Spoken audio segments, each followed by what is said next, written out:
बिस्मिल्लाहिर्रहमानिर्रहीम। अस्सलामु अलैकुम वरहमतुल्लाहि वबरकातुहू। दावतुल अमीर की अगली किस्त में खुशामदीद। आज हम सफ़ा नंबर 109 से शुरू करेंगे।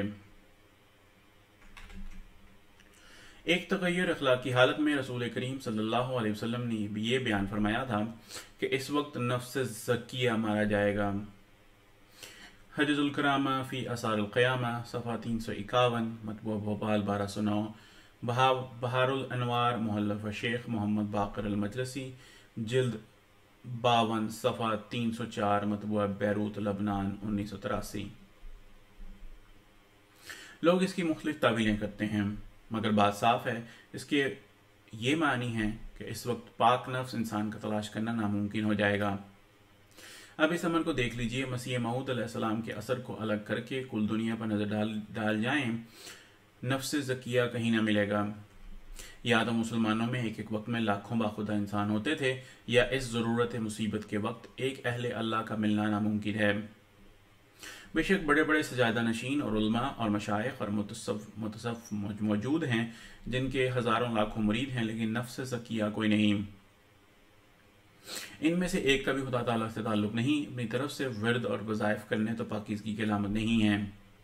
पाकीज़गी तो ये अलामत है कि ऐसे लोग खुदा ताला की मोहब्बत को जज्ब कर लें और अल्लाह ताला और उनके लिए अपनी मोहब्बत का इज़हार करें और अपनी गैरत को उनके जोश में लाए और उनकी नीयतों और इरादों को पूरा करे और अपने कलाम के असरार उन पर खोले और इरफान का दरिया उनके सीने में बहा दे और वो मसाइब इस्लाम के दूर करने वाले और मुसलमानों के सच्चे अमराज दूर करने वाले हों। मगर ऐसा एक शख्स भी इन लोगों में नहीं पाया जाता जो मशाइख और सोफिया और अख्ताब और अब्दाल और उलमा और फुजला कहलाते हैं। बस नफ्स ज़किया को आज दुनिया ने मार दिया है और नफ्स अम्मारा को जिंदा कर दिया है और वही इनका मतलूब बन रहा है। एक अलामत रसूल करीम सल्लल्लाहु अलैहि वसल्लम ने इस ज़माने की ये बताई है कि इस वक्त अमानत उठ जाएगी। चुनांचे दलीमी ने हज़रत अली रज़ियल्लाहु अन्हु से रिवायत की है कि क़ुर्ब क़यामत की अलामतों में से एक अज़ात अमानत भी है। हजजुल करामा फ़ी असारुल क़यामा सफ़ा 299 मजमूआ भोपाल 1209। अमानत उठ जाने और उसकी जगह ख़यानत के ले लेने का नज़ारा नज़र आ रहा है और इसकी ज़्यादा तशरीह की ज़रूरत नहीं। हर गांव और हर मोहल्ले और हर घर के लोग इस तग़य्युर के तल्ख़ असर को महसूस कर रहे हैं। एक तग़य्युर रसूल करीम सल्लल्लाहु अलैहि वसल्लम ने ज़माने की अखलाकी हालत में ये बयान फरमाया था कि इस वक्त लोग माँ बाप से तो हस्न सलूक न करेंगे, लेकिन दोस्तों से सलूक करेंगे। तिरमिज़ी अब्वाबुल फ़ितन बाब मा जाअ फ़ी अशरातिस साआ। चुनांचे अबू नईम ने हलिया में हुज़ैफ़ा बिन अलीमान से रिवायत की है कि सो लड़का अपने आप बाप की तो नाफरमानी करेगा और अपने दोस्त से एहसान करेगा। हजजुल करामा फ़ी असारुल क़यामा सफ़ा 298 मतबूआ भोपाल 1209। ये तग़य्युर भी इस शिद्दत के साथ पैदा हो रहा है कि हर शरीफ आदमी का दिल उसको देखकर मोम की तरह पिघल जाता है। मगरबी तमद्दुन के दिलदादा और तालीम जदीद से रोशनी हासिल करने वाले लोग अपने बुजुर्गों को पागल समझते और उनकी सोहबत से एहतराज करते हैं और अपने हम ख्याल नौजवानों की मजालिस हयासोज में अपने औकात सर्फ करने को राह समझते हैं। दोस्तों की दावतों और उनके खातर मदारात वगैरह पर खर्च करने के लिए उनके पास रुपया निकल आता है, लेकिन गरीब माँ बाप की ज़रूरियात को पूरा करने की तरफ उन्हें कभी तवज्जो नहीं होती। हिंदुस्तान में हज़ारों मिसालें ऐसी पाई जाती हैं कि माँ बाप ने भूखे प्यासे रहकर और रात दिन मेहनत करके बच्चों को पढ़ाया, लेकिन जब औलाद साहिब इल्म होकर बरसर कार हुई तो उसने अपने माँ बाप को अपने बराबर बिठाना भी आर समझा और उनके साथ ऐसा सलूक किया कि एक अजनबी आदमी उनको खादिमी समझ सकता है। अब तो इस किस्म की हज़ारों मिसालें हैं, लेकिन पहले ज़मानों में इस किस्म की एक मिसाल भी मिलनी मुश्किल है। इल्मी हालत। जिस तरह मसीह मऊद अलैहिस्सलाम के ज़माने की अखलाकी हालत रसूल करीम सल्लल्लाहु अलैहि वसल्लम ने बयान फरमाई है, इसी तरह आप सल्लल्लाहु अलैहि वसल्लम ने ज़माने की इल्मी हालत भी बयान फरमाई है। चुनांचे तिरमिज़ी में अनस रज़ियल्लाहु ताला अन्हु बिन मालिक रिवायत करते हैं कि रसूल करीम सल्लल्लाहु अलैहि वसल्लम ने फरमाया है कि अशरात साअत में से एक निशानी ये है कि युरफ़अुल इल्मु व यज़हरुल जहल। तिरमिज़ी अब्वाबुल फ़ितन बाब मा जाअ फ़ी अशरातिस साआ। इल्म उठ जाएगा और जहल ज़ाहिर हो जाएगा। इसी मज़मून की रिवायत बुखारी ने भी बफ़रिक़ क़लील अनस रज़ियल्लाहु ताला अन्हु से बयान की है। यरफ़अ इल्म व यकसरुल जहल। बुखारी किताबुन निकाह बाब यक़लुर रिजाल व यकसरुल निसा। ये तगय्युर भी पैदा हो चुका है कि एक वो वक्त था कि मुसलमानों की औरतें भी फ़क़ीह थीं।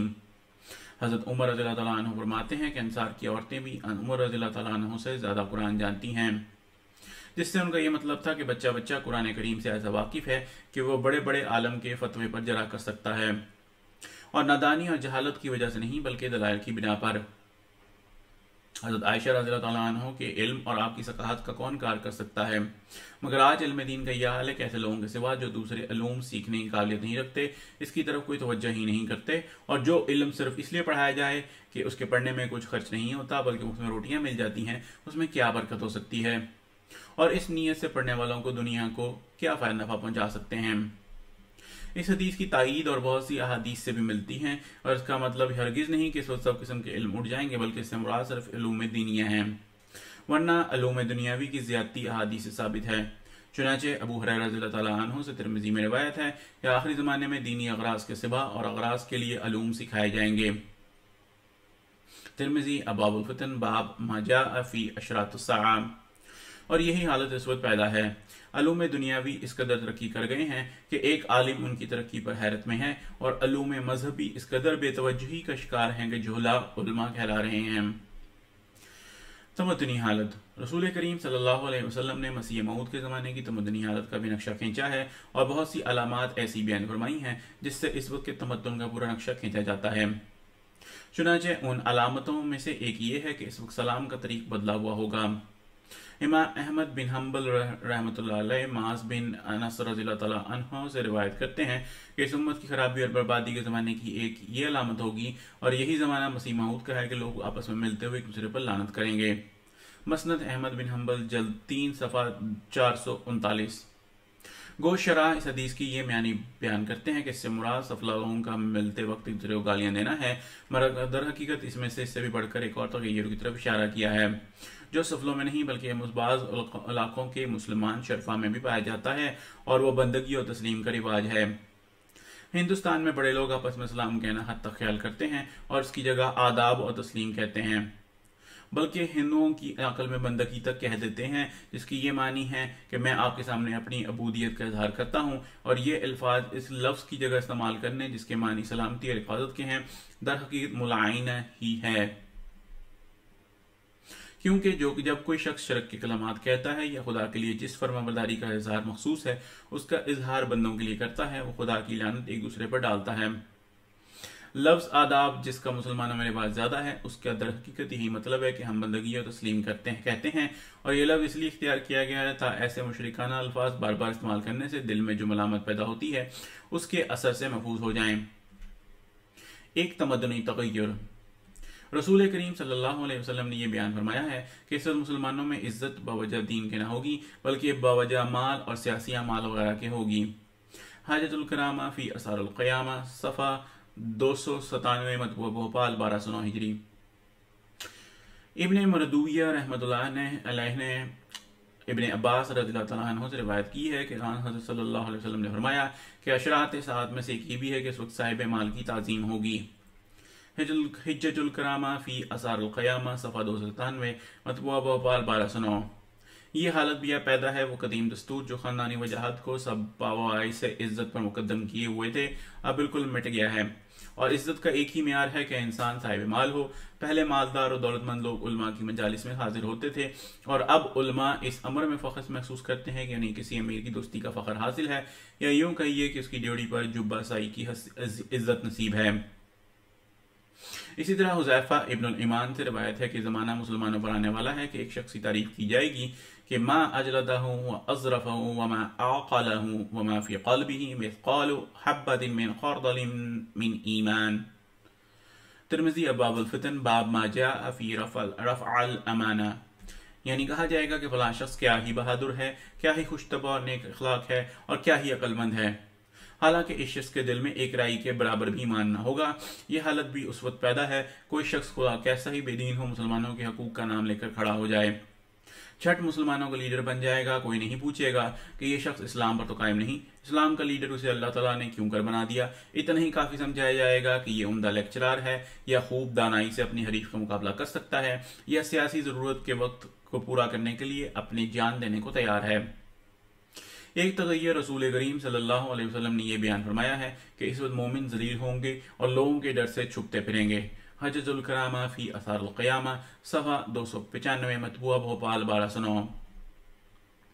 हज़रत इब्ने अब्बास रज़ियल्लाहु ताला अन्हु से इब्ने मरदूहिया रहमतुल्लाह अलैह ने रवायत की है कि आन हज़रत सल्लल्लाहु अलैहि वसल्लम ने शराअत सात में से एक अलामत यह बयान फरमाई है कि मोमिन लौंडी से भी ज़्यादा ज़लील समझा जाएगा। हजजुल करामा फी असारुल क़यामा सफ़ा 297 मतबूआ भोपाल 1209 हिजरी। इसका यह मतलब है कि लौंडी से भी लोग रिश्ता मोहब्बत कायम कर लेते हैं और इससे शादी कर लेते हैं, लेकिन मोमिन से ताल्लुक पैदा करना इन दिनों कोई पसंद नहीं करेगा। और इसी तरह हज़रत अली रज़ियल्लाहु ताला अन्हु से दलीमी ने रवायत की है कि इन दिनों नेक छुप छुप कर फिरेंगे।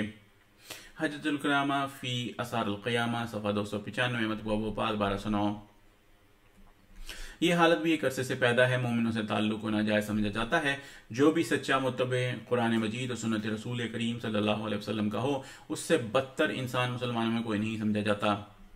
हत्ता कि मसीह मऊद की आमद के बाद तो ये अलामत ऐसी जाहिर हो गई है कि फाहिशा औरतों, बेनमाजों और खाइनों और झूठ बोलने वालों और अल्लाह उसके रसूल सल्लल्लाहु अलैहि वसल्लम को बुरा कहने वालों से मिलना और उनके साथ हुस्न सलूक से पेश आना तो जायज समझा जाता है, लेकिन जिन लोगों ने आसमानी आवाज पर लब्बैक कहा है उनको धुलकारा जाता है और उनसे दुश्मनी रखी जाती है।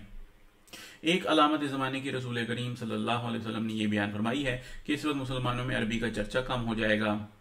कंजुल अमाल जिल्द 14 सफ़ा 564 रिवायत 39609 मतबूआ हल्ब 1975। चुनांचे इब्ने अब्बास रज़ियल्लाहु ताला अन्हु से मरदूइया रज़ियल्लाहु ताला अन्हु ने ये रिवायत की है कि आपने अशरात सात में से एक अलामत ये बयान फरमाई कि इस वक्त सफूफ तो बड़ी लंबी होंगी लेकिन ज़माने मुख्तलिफ होंगी।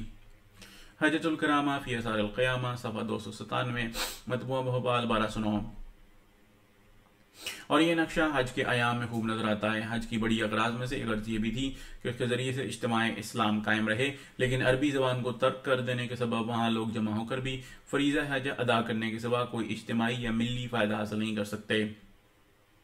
अगर मुसलमान अरबी जबान को जिंदा रखते तो ये जबान दुनिया के चारों गोशों के लोगों को एक ऐसी मजबूत रस्सी में बांध देती जो किसी दुश्मन के हमले से ना टूटती। एक हालत इस वक्त के तमद्दुन की रसूल करीम सल्लल्लाहु अलैहि वसल्लम ने यह बयान फरमाई है कि इस वक्त औरतें बावजूद लिबास के नंगी होंगी। मसनद इब्ने अहमद बिन हम्बल जिल्द 3 सफ़ा 439।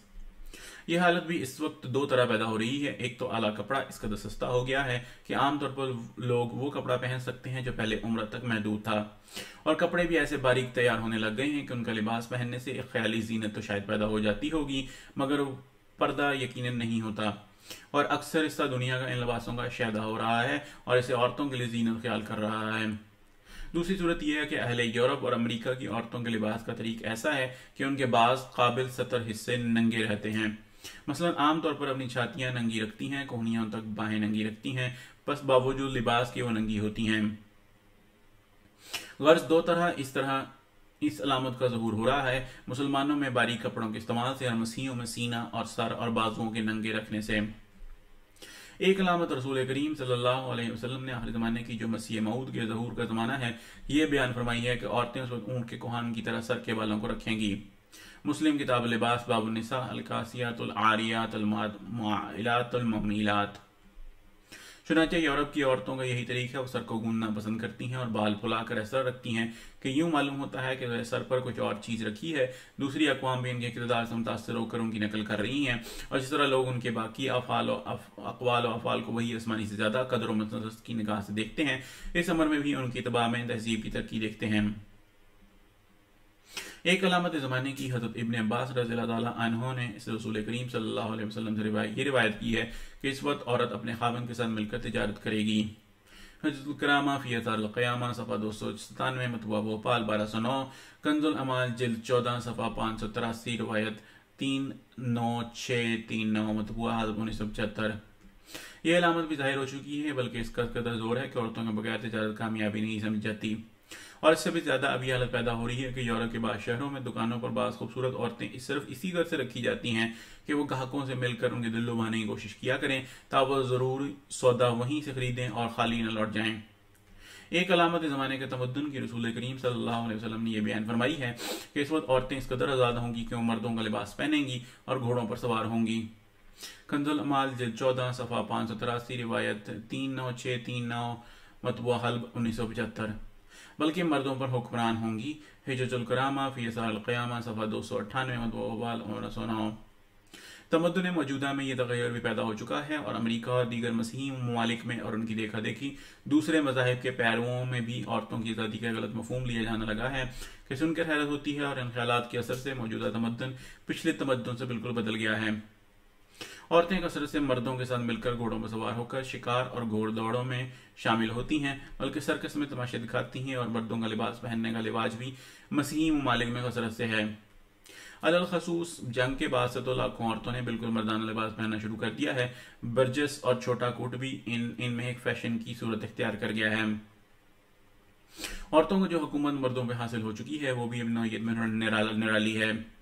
दर हकीकत इस अमर में यूरोप के तमद्दुन और इसके असर से दीगर बिलाद के तमद्दुन में ऐसा फर्क आ गया है कि उसके नताइज अगर अल्लाह ताला के फजल से दूर ना हुए तो उनके दूर होने की कोई और सूरत नहीं है। या तो उनका नतीजा ये निकलेगा कि कोई खतरनाक फसाद फूटेगा या शादी का रिवाज बिल्कुल बंद हो जाएगा और नस्ल इंसानी की तरक्की को एक नाकाबिले बर्दाश्त में पहुंचेगा। एक अलामत रसूल करीम सल्लल्लाहु अलैहि वसल्लम ने इस वक्त के तमद्दुन की ये बताई है कि इस वक्त मर्द औरतों की तरह जीनत करेंगे और उनकी शक्लें इख्तियार करेंगे। हिजजुल करामा फी असाल क़यामा सफ़ा 298 मतबूआ भोपाल 1209 हिजरी। कंजुल अमाल जिल्द 14 सफ़ा 573 रिवायत 39639 मतबूआ हल 1975। ये तग़य्युरात भी पैदा हो चुके हैं। दुनिया का अक्सर हिस्सा दाढ़ियां मनवाकर औरतों से मुशाबत इख्तियार कर रहा है। किसी वक्त दाढ़ी मर्द के लिए जीनत समझी जाती थी और मुसलमानों के लिए तो बातबा रसूल करीम सल्लल्लाहु अलैहि वसल्लम इस्लामी शार थी और वो अब अक्सर चेहरों से गायब नजर आती है। बल्कि ऐसे लोग भी जिनको उलमा इस्लाम में बहुत कुछ दीनी वक़्त दी जाती है उसके मौन देने ही में अपने चेहरों की जीनत पाते हैं। दूसरा तग़य्युर इसमें पेशगोई के मातहत थिएटरों की कसरत है। उनमें से कसरत से मर्द औरतों का और मर्दों का लिबास पहनकर भेस बदल कर तमाशा करते और गाने गाते नाचते हैं। इसी तरह यूरोप और अमेरिका में मर्द जिस कदर सर की सफाई का ख्याल रखते हैं और जिस तरह उसकी ज़मीनत की तरफ तवज्जो करते हैं वो इस ज़माने की औरतों से तो नहीं मगर पुराने ज़माने की औरतों से जरूर बढ़कर है। जिस्मानी हालत रसूल करीम सल्लल्लाहु अलैहि वसल्लम ने मसीह मऊद के ज़माने के लोगों की जिस्मानी और सेहत की हालत भी बयान फरमा दी है। चुनांचे हज़रत अनस रज़ियल्लाहु ताला अन्हु से तिरमिज़ी में रिवायत है कि जब दज्जाल ज़ाहिर होगा और मदीने की तरफ रुख करेगा तो उस वक्त ताउन भी बढ़ेगी और अल्लाह ताला ताउन और दज्जाल दोनों से मदीने को बचाएगा। तिरमिज़ी अबाउल फतन बाब मा जाअ फी इन्न दज्जाल ला यदखुलुल मदीना। ये हालत भी पैदा हो चुकी है। 25 साल से दुनिया में ताउन इस शिद्दत से हमलावर है कि अलमान लाखों घर बैरान हो गए, सैकड़ों कस्बात देहात उजड़ गए, लेकिन अल्लाह ताला ने मकामात मुक़द्दसा को किसी भी बड़े हमले से बिल्कुल बचाए रखा है। और ज़ाहिरी सबब उसका ये बताया दिया है कि मुख्तलिफ जहात में क्वारंटीन कायम किए जा चुके हैं जिनके जरिए से उनके शहर को दूर रखा जाता है। ताउन के मुतालिक रसूल करीम सल्लल्लाहु अलैहि वसल्लम ने मुख्तलिफ अल्फाज में खबर दी है। बाज़ जगह इसे दाबतुल अर्ज़ के अल्फाज से ताबीर किया है। तिरमिज़ी अबाबुल फतन बाब फिल खस्फ, क्योंकि ये मर्ज एक कीड़े से पैदा होता है जो ज़मीन से इंसान के जिस्म में दाखिल होता है। कुरान करीम में भी इसका यही नाम है। ये ताउन कोई मामूली वबा नहीं बल्कि इस वबा ने दुनिया के अक्सर हिस्सों में अपनी हलाकत का जाल बिछा दिया है और हिंदुस्तान में तो 26 साल से अब तक डेरे लगाए हुए हैं। इस दाब्बा के खरूज की पेशगोई में सिर्फ ताउन ही की खबर नहीं है बल्कि इसमें यह भी इशारा मालूम होता है कि कई ऐसी बीमारियां पैदा हो जाएंगी जिनका असर खूरदबीनी कीड़ों के जरिए से फैलेगा। और हम देखते हैं कि ज़माने में कई ऐसी बीमारियां पैदा हो गई हैं जो खूरदबीनी अज़ाम के जरिए फैलती हैं और जो इससे पहले या तो थी ही नहीं या इस शक्ल में कभी नमूदार ना हुई थी। इस कुरानी और नबी करीम सल्लल्लाहु अलैहि वसल्लम की बताई हुई पेशगोइयों में दर हकीकत खूरदबीन की इजाद और इसके असर का भी इजहार किया गया है, क्योंकि इसके बगैर दुनिया क्यों कर मालूम हो सकता था कि इन बीमारियों का बायस एक दाब्बा यानी कीड़ा है। पहले तो लोग बलगम, सफरा, स्वादा और दम पर ही सब बीमारियों के बबाइस की जंजीर को खत्म कर देते थे। मसीह मऊद के ज़माने में सेहत आमा की हालत के मुतालिक रसूल करीम सल्लल्लाहु अलैहि वसल्लम ने भी और भी निशानात बयान फरमाए हैं, जिनमें से एक ये है कि उस वक्त मर्गे मफाजात जाहिर होगी। हिजजुल करामा फी असाल क़यामा सफ़ा 296 मतबूआ बाल 1209। यानी कसरत से इसकी मिसालें पाई जाएंगी वरना एक दो तो हमेशा होती ही रहती हैं। चुनांचे बरतबक़े पेशगोई इस ज़माने में मर्गे मफाजात की भी मिसालें कसरत से पाई जाती हैं। इसकी एक वजह तो शराब की कसरत है और दूसरी उलूम की कसरत। शराब से दिलो दिमाग ज़ईफ़ हो जाते हैं और कसरत मुताल्ला और कसरत कार से आसाब की ताकत कमज़ोर हो जाती है। और ये दोनों चीज़ें इस वक्त अपने जोर पर हैं। इसका नतीजा ये है कि शराबखोर कौमों में मर्गी मफाजात इस कसरत से है कि अलामान हर साल हजारों आदमी अनफनन दिल की बीमारियों से खड़े खड़े या बैठे बैठे या लेटे लेटे मर जाते हैं, जिसकी मिसाल पहले ज़मानों में नहीं पाई जाती। ये किस्त यहीं पर ख़त्म होती है। इंशाअल्लाह इसकी अगली किस्त लेकर फिर आपकी खिदमत में हाजिर होंगे। तब तक के लिए इजाज़त। अस्सलामु अलैकुम व रहमतुल्लाहि व बरकातुहू।